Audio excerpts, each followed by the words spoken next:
Okay, I'm going to show you guys how to do an oil transfer for this sweet little drawing that we just did. So you don't need too many supplies for this. It's pretty straightforward. You're going to need an extra sheet of tracing paper that's a little bit bigger than your panel.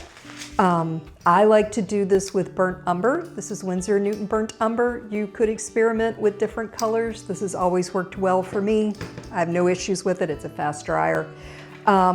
You're also going to need a scrubby chip brush. So this is just an old cheap chip brush. It's been around the block. It's perfect for this. I do want to show you my transfer drawing and the original drawing one more time, just so you know what we're transferring, in case you're just tuning in. We're doing this in a series, so at some point we're going to put this all together, but for right now, I just want you to see that is my transfer drawing, which is very, very simple. You can see the photo reference, you can see the choices that I made, but my idea with the oil transfer is that it's a simple, clean line drawing that is just going to give me landmarks. So, all right, we'll get those out of the way, and let's start with how we're going to adhere this. The most important thing when you do an oil transfer is to tape your drawing down. Like, it can't move. It's very, very important that you do this. So what I like to do is hinge it up here at the top. That way I can get my transfer paper all the way under it. And the way I do that is I take my scissors and I just clip off the edges of the drawing. This is another reason not to make pretty drawings. So I'm going to line this up. I'm sure you noticed my transfer drawing has the lines for where it goes on the panel. That's important. I don't just willy-nilly make that mistake. I want to make sure before I transfer this, I know how I want it to fit on the panel. This is really straightforward because I did this from photo reference, so I've already cropped it and I know how it's going to fit. But if this were a drawing from life that you're going to transfer on a panel, know where the boundaries of your panel are, where, you know, how much room you want between a cast shadow and the edge. Really important. So make sure that those things are marked. I tape it down. Very important that it doesn't wiggle. I'm also going to double check anything that's super straight. In our reference, we have a tabletop that goes right across, so I'm going to use a T-square. I'm a big fan of cheating and using cheater tools. So don't try to draw that by hand. Just go get a ruler, get a T-square, make your life so much easier. The next thing that I'm going to do is prepare the transfer paper. Now, you've probably seen people do oil transfers on Instagram and YouTube and places like that, and they'll put this stuff right on the back of their drawings. That's fine. That works great. I don't like to do it that way, and the reason why is I like to keep my drawing until the bitter end. If something goes wrong, God forbid, and I have to retransfer it, it's really easy to do. I just take mineral spirits, I wipe off what I did, I'm ready to do it again. I could do it several times, in fact. So, but if I've done that on the back of my drawing, I've contaminated that drawing, and now like ick, you know? I might also need to check like a perspective thing or a drawing thing or some other reason I may want to keep that drawing clean and ready to go. So that's why I do it on a separate sheet of paper, which is really easy. And if you're old like me, you probably remember carbon paper from back in the day. That's basically what we're gonna make. So I just use a little bit of burnt umber, like I would need that much. That's probably about it. And I am gonna just rub that into the back side of this paper. I'm gonna just get a little material here. And the idea is that this is smooth and even. You want this to be super sheer.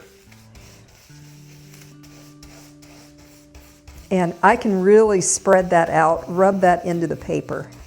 This is why an old, yucky, scrubby brush is the way to go. And anywhere it seems a little heavy, I can just keep rubbing and push that out. Grab a little more. The reason we want it sheer, if you get it really heavy, you're gonna get a really fuzzy, yucky line. So sheer matters.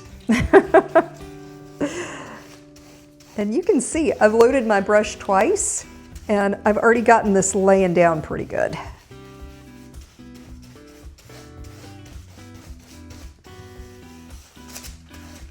I like to think about rubbing this down, rubbing this out. I don't put solvent or things like that in here.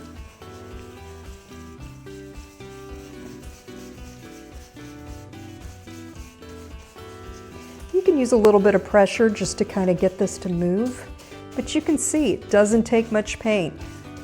Matter of fact, I still have most of this burnt umber on my palette. So,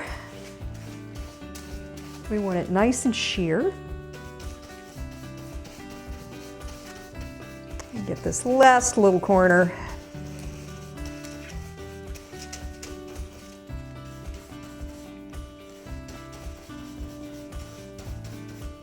Here we go. And you're probably wondering, like, why do an oil transfer? This seems like extra work. I do use things like graphite, Saral paper, sometimes charcoal. I use all kinds of things depending on the circumstances.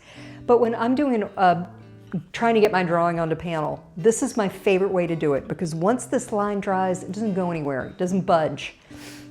There's no fixative layer. There's no anything that's going to cause adhesion in between my line drawing and my panel. So this, to me, this is a great way to do this. And it's just paint, you know? I don't have to worry about a line smearing, fixing it, any of that stuff.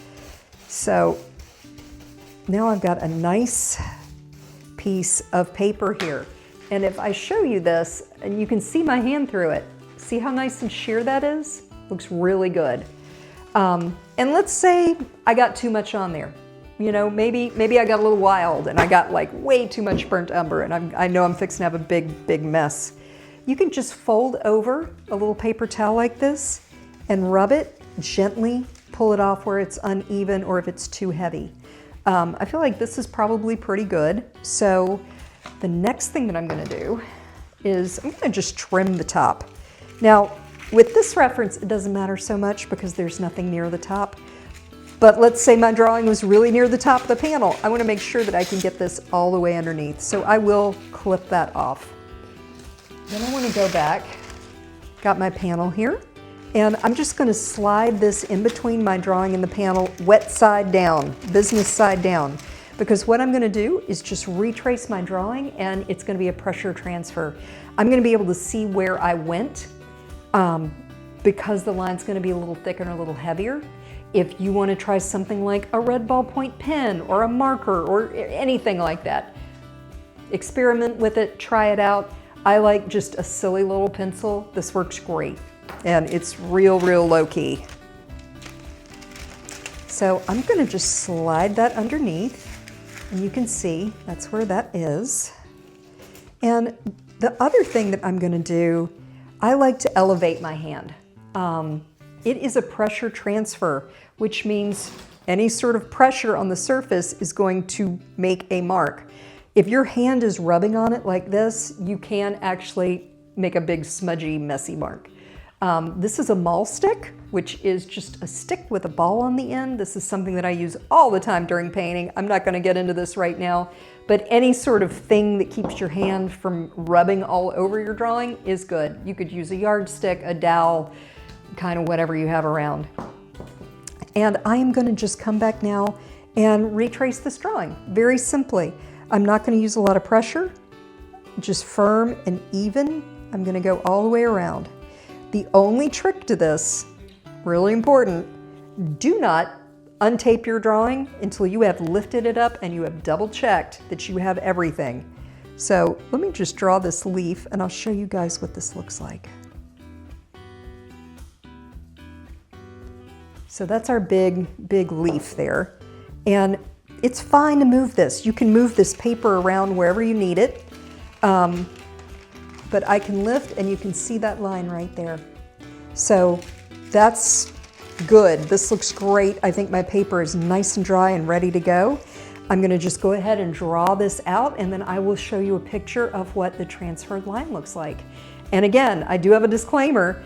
If you are doing this for the first time, practice this. Do not just go willy-nilly first time out of the gate on your brand new panel or canvas without at least experimenting with this a little bit. It is a little bit of a touch and feel, and the more you do it, the better you're going to get at it, but definitely make yourself a sample first. Okay, so I've retraced everything. So this is a pressure transfer. And just by retracing the line, I've transferred the drawing onto the panel with our little carbon paper, oil transfer paper. So like I said, you can pull this out. You can move this all around underneath the drawing. But before I pull this drawing off of here, I am gonna check that I've gotten every single line. And when I look at it, it looks pretty good. I feel like I've gotten everything, and if there's something I've missed, it's not that important. So let me show you a close-up of what that panel looks like with the transfer on. You can see here, it's a very faint line. It's not too dark, but it's gonna be there when I start scumbling over it tomorrow when I block things in. I'm actually gonna use the transparency of the block in with that line as a first pass. And that's what I really love about oil transfer. I'm gonna have that roadmap there, but I can scumble things in loosely, and it's still there if I need it, just to anchor things for me. Yeah, it just, for me, doing the oil transfer is just faster, easier. I don't have issues with lines moving around or anything that's gonna adulterate the adhesion between my paint layers like graphite, charcoal, or fixative. So that's how I do that. Anyway, check back with me. This is an ongoing series. You might be watching part of this as just a separate little video, but we are gonna do this whole thing start to finish, this photo reference. So yeah, all right, thanks you guys.